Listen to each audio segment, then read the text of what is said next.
if you have enough data on a person, especially biometric data, and if you have enough computing power, you can understand that person better than the person understands himself or herself.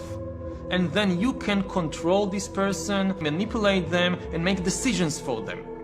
Can you imagine that in 10 years when we are sitting here, we have an implant in our brains, and I can immediately feel, because you all will have implants.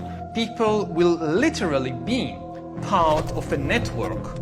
All the bodies, all the brains would be connected together to a network, and you won't be able to survive if you're disconnected from the net. With AI taking over many of the unskilled and possibly some of the skilled activities, then there will be people for whom seems to be society. It won't have much use for these people. We need to accept that there will be some pain in the process. I think we're going to have to think about a recalibration of a whole range of human rights that are playing out online. Individual carbon footprint tracker. Many of these things will be built directly into our bodies.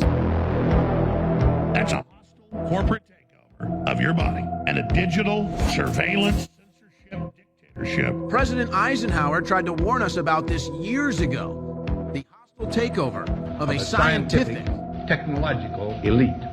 They provide much more powerful intelligence for decision making.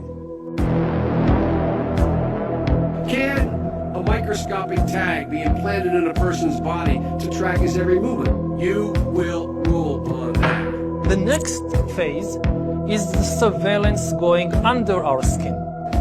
Now that we've cracked the code of life, it will not take much longer before we can start to play God.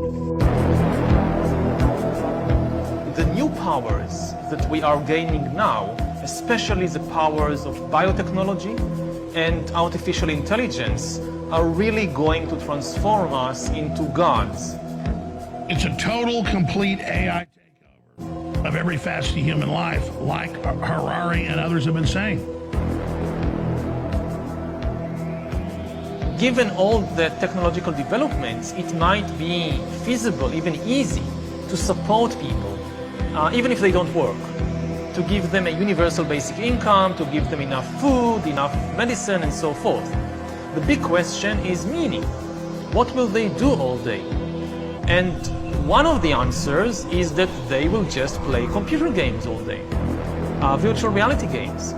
They will spend more and more time playing virtual reality games that will give them much more excitement and emotional engagement than anything in the real world outside. But what I see is a huge disruption.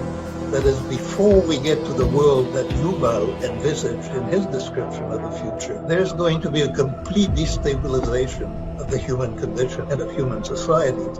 This is not going to happen quietly.